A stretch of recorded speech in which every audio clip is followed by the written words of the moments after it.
Hi అండి, welcome to my channel series kitchen. ఈరోజు నేను చూపించబోయే రెసిపీ చింత చిగురు చికెన్.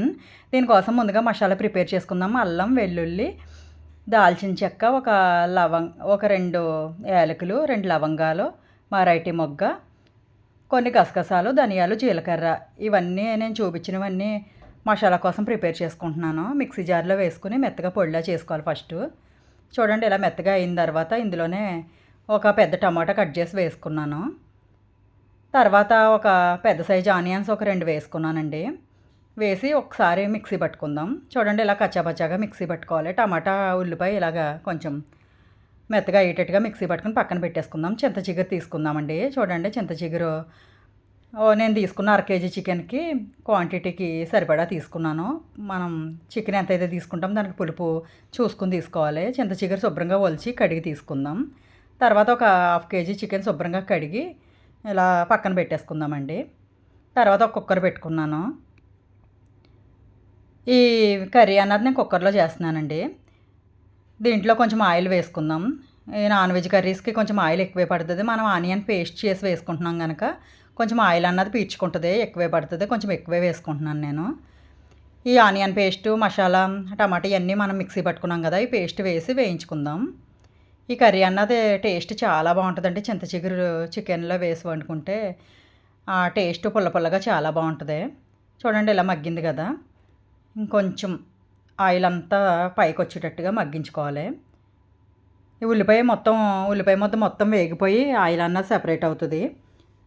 చూడండి, కొంచెం ఆయిల్ అన్నది సెపరేట్గా వచ్చింది కదా. ఇప్పుడు చికెన్ వేసేసుకుందాం. ఈ చికెన్ వేసి బాగా కలుపుకుందాం. ఈ ఉల్లిపాయ పేస్ట్లో బాగా కలిసేటట్టుగా కలిపేసుకుందాం.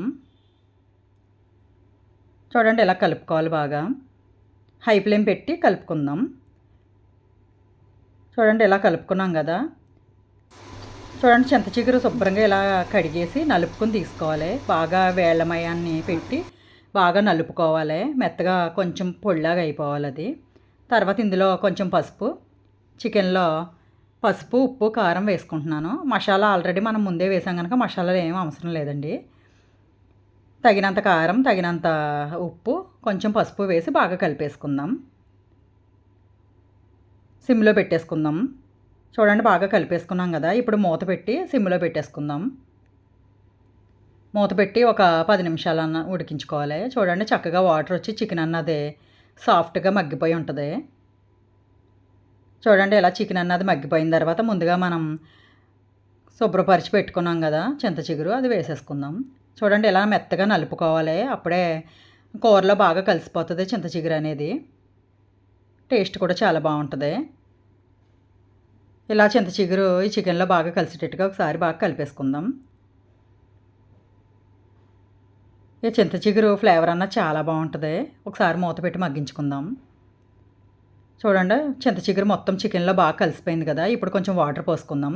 నేను ఒక గ్లాసుడు తీసుకున్నాను, కొంచెం తక్కువగా. మూత పెట్టేసి ఒక 2 విజిల్స్ పెట్టుకుందాం.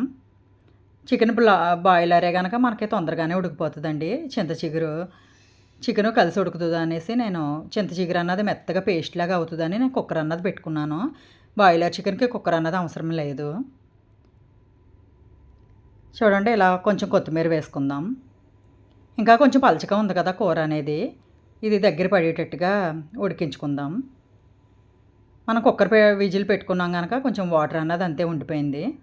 మూత పెట్టేసి ఒక 5 మినిట్స్ ఉడికించుకుంటే కూర అన్నది దగ్గర పడిపోతుందండి. ఇలాగా చూడండి, ఈ మాత్రం గ్రేవీ అయితే ఉంచుకుంటే బాగుంటుంది కూర అన్నది మనం రైస్లో కలుపుకునేటప్పుడు. కూర అయితే రెడీ అయిపోయింది. ఒక బౌల్లో సర్వ్ చేసుకున్నాను. అంతేనండి, ఎంతో టేస్టీగా చింత చిగురు చికెన్ రెడీ అయిపోయింది. Thank you for